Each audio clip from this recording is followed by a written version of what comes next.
Welcome to the Past and Present Podcast. I'm your host, Alan the Great. I want to thank you for being here for another episode, for another show. I appreciate all the dialogue I got from last week's show, all the comments, all the emails. I appreciate all the respect and all the love that y'all shown the show.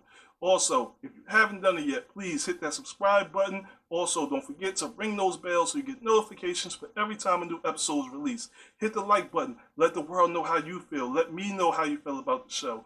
Comment below. Let everybody know what you thought of the show, what your feelings on the show. Did you like it? Did you love it? Maybe you hate it. Maybe you have some input that you want to add on today's episode. However you feel, please let it be known in the comment box below. Now let's get right into it because you don't have a lot of time and your time is very precious and not to be wasted. So without further ado, let's get to today's subject and me start off with this story. So about last week, me and my wife, we eat lunch like every day together, right? So last week, right, she hit me up one day. She's like, yo, you need to check out this movie on Netflix. It's called What the Hell. Check it out.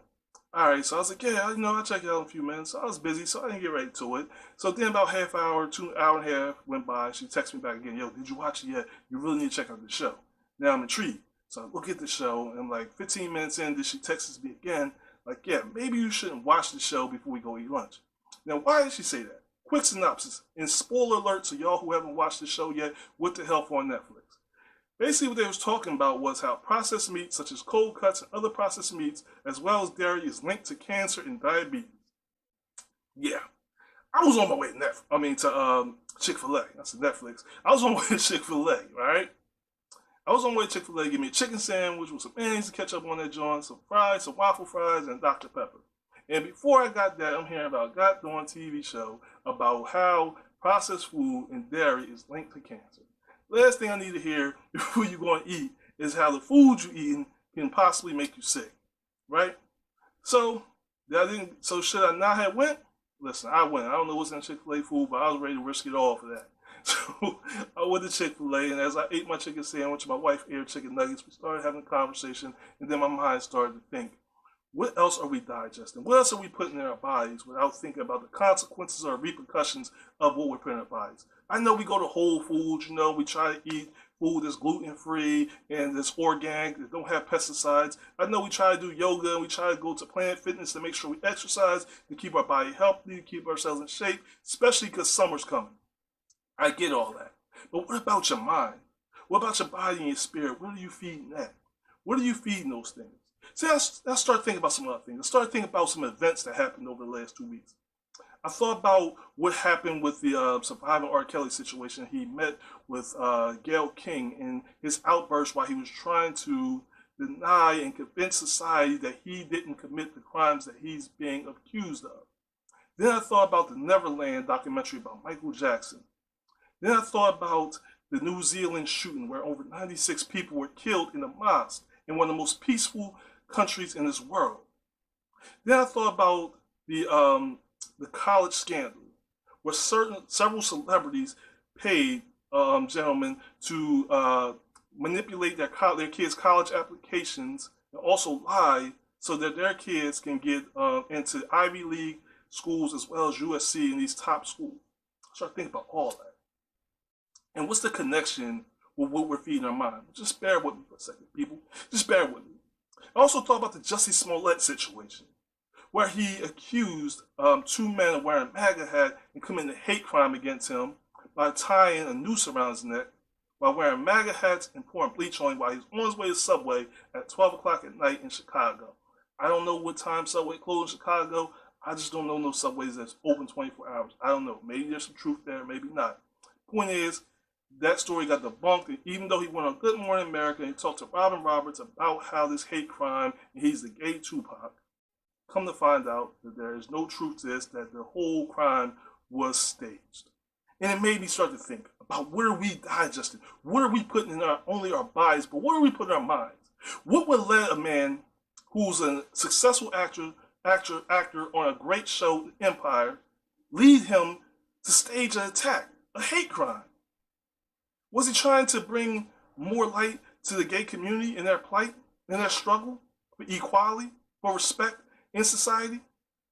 Or was he more concerned with his own personal view? Because see, I think about it. A lot of times with social media, with all these cameras, we all want instant fame. You think about all the reality shows. You got The Bachelor. You got Love and Hip Hop. You got so many reality shows out here that everybody wants to be the next celebrity. Everybody wants their 15 minutes of fame, and most people are willing to do anything to get it. It makes me think, what are we digesting? Are we digesting so much of this? Our mental digest so much of this that we losing track of who we are, and we're going to any length to achieve this level of fame, a level of success, to be celebrities? Now think about the R.kelly situation. Think about the R.kelly situation. And it made me reflect on some things. Justice and peace. It made me think about due process and how we turned a blind eye to crimes that were right in front of our face. I mean, come on. Back when Leah did the Age Ain't Nothing But the Number album, we knew about R. Kelly allegedly marrying Leah. We knew about them having a relationship. We knew Leah was underage. But we chose to ignore it. We still played 12 Play. We still played TP2. We still danced and stepped in the name of love, even after the fact. Most of us seen a sex tape, by the way. If you are watching a sex tape or you haven't, understand it's child pornography. You need to get rid of that right now. That's a federal crime. So, a whole other subject. But anyway, you've seen the sex tape. We still turned a blind eye to it, and we made our jokes and cracked our jokes about it, even though there were still victims out there. It took for a Lifetime documentary for us to really take a serious look at the R. Kelly situation, to take this seriously and to be outraged by it. Then we got the Michael Jackson situation. The man's dead now, and now we have a documentary coming out about him in Neverland, where he was sleeping with underage boys and possibly molested them. And it makes me wonder about due process. Due process, and how do we handle these situations? Well, we talk about due process. A lot of times we don't let things play out. We don't let the evidence play out, and we don't truly examine and identify what crime took place.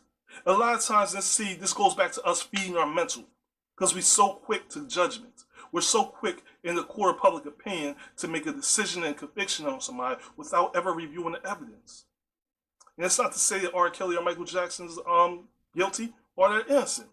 I'm simply saying and using this as an example of how we don't really take time to pay attention or handle things, or how our minds work, where we need a documentary to prove to us that someone committed a crime that sometimes that happened right in front of our face over multiple years. And then what do? We choose to mute these artists. We gotta mute them, because that's what we do in society. When we talk about we're feeding our minds, we're feeding our bodies, we're feeding our soul, we mute things that we're uncomfortable with, because we don't want to talk about it, we don't want to deal with it. So what's my suggestion when we're dealing with pedophiles? Some people say that you should do the same thing to them. You should cut off their genitals. I say they should be convicted to the high extent of the law, but they also should be rehabilitated, because see, pain comes from somewhere. And that's something that we as society, we don't deal with. We don't deal with the psychological problems that we have. Think about it. We all have issues. We all have some type of psychological issues, but we refuse to go to therapy. We refuse to sit there and talk to a psychiatrist because we're afraid of the stigma that comes with it.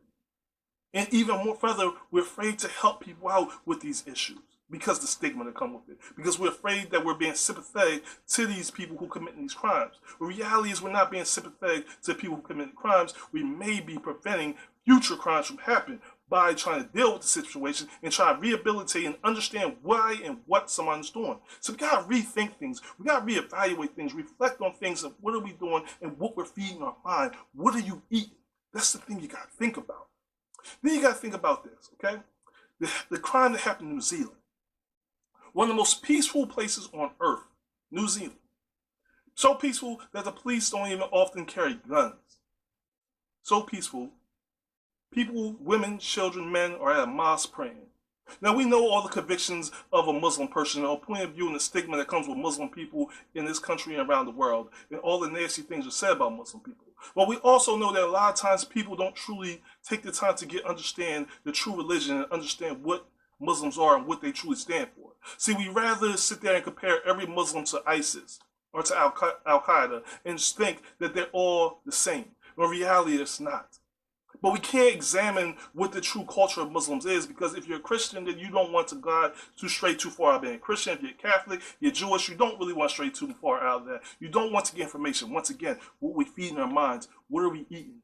Because see, if we actually fed our minds a proper thing, and we actually study these religions and what Muslims stand for, we wouldn't have such hate towards them. Maybe this crime could have been prevented. Maybe those 96 people or more or less that was killed in that mosque, maybe they'll still be here today. Maybe we respected people in their choice of religious beliefs, their choice to worship, instead of getting on social media or coming on camera or standing in front of a crowd or using our platforms to denounce people of religion, to denounce their beliefs. Maybe if we actually started to respect people in their beliefs, maybe we could prevent more hate crimes. Maybe we could prevent these people walking down the street with tiki torches, running people over with cars, these mass shootings. Maybe we could stop these crimes from happening. Maybe. But you gotta wonder. You gotta wonder. As we look at ourselves and we look at some of the things that we do and the actions that we portray and the platforms that we have, what are we spreading? What are we feeding our minds and where are we feeding the masses' minds? We're putting out a lot of bad energy, a lot of bad vibes. We're putting out a lot of bad food. We're putting out a lot of gluten. We're putting out a lot of food that causes cancer to the mind, not the body to the mind. When we think about these college students who now have Harvard degrees, Yale degrees, USC degrees, who are now maybe nothing more than just paper for the fireplace now because it's been diluted by all these people or these celebrities who's paying for their kids to go to college, and their kids didn't even want to go to these schools. They didn't even want to go. And it makes you start to wonder, how much time do we actually spend talking to our kids?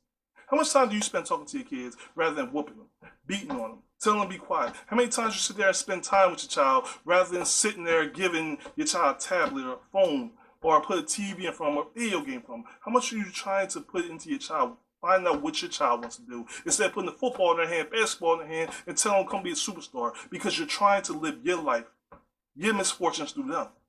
How much are you putting into that? And it makes you wonder when you think about this college scandal, how much are you affecting society and these other children who did work for it? How much are you affecting these people who really tried to put effort into getting these college but was denied because you jumped the line by paying for it? Think about it. What are we feeding society? What are we feeding ourselves? What are you eating? What are you eating, people?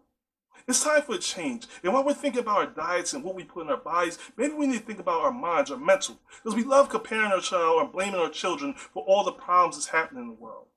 But we often don't take responsibility to what part we play in this situation.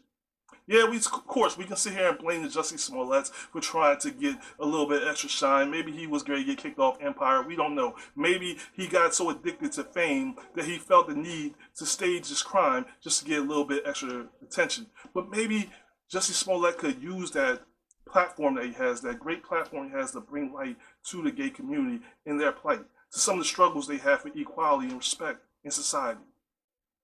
Maybe he could help the people rather than cause more confusion and disturbance. But the thing called fame is a very harsh thing that catches a lot of people. And maybe instead of criticizing and convicting people and making memes about people, maybe we need to start talking to people, have more respect for people, have more appreciation for people. Maybe we need to watch what we're feeding our minds and watch what we're eating. We gotta watch what we're eating. Because the same thing we're feeding ourselves, we in turn are feeding our children. And our children are going to in turn feed their children. So what we're doing is we're spreading cancer throughout our minds. Because I know you eat, you're watching your gluten, you're watching what you're eating, you're going to the gym, but you're not exercising the strongest muscle in your body, which is your mind. I'm not here to preach to you. I'm just here to talk to you, people. I'm just here to talk to you. I'm not trying to preach to you. I just wanted to talk to you. I just wanted to ask you and bring something to you, maybe update you, maybe give you a different perspective, a different point of view of looking at things. Maybe, just maybe after today's show, you'll look at things from a different point of view, from a different perspective when you see something on TV. Maybe after today's show, you'll kind of look at how are you digesting, what are you digesting, what are you choosing to eat, what are you choosing to feed your mind and not just your body, what are you feeding your soul. Maybe there's an issue that you're experiencing right now and that you need psychological help. Don't be afraid to reach out to a doctor to get help. Just like you go to a doctor when you're sick, go to a doctor when you're mentally sick. Because your mind is very important and your mind is a terrible thing to waste. The strongest muscle in your body is your brain. Exercise and take care of it. Take care of your children, take care of yourself. This is the Past the Present podcast. I'm your host, Alan the Great. As always, please hit the subscribe button, hit that share button, ring those bells so you get notifications, like and comment below on what's your thoughts on a video. Also, if you want to hit me up, you can hit me up through Facebook, Past Present, Instagram, Alan the Great. Hit me up or comment below. Subscribe to the channel. I love you. I appreciate you all, my fans. Thank you for everything you do and all the support you give me. And as always, God did not create ceilings. We create ceilings. So live your life limitless and with no ceilings, because only limits you have in your life are the ones you put on yourselves or the ones you allow others to put on you. Live your life with no limits. And as always, I only got one thing left to say, y'all.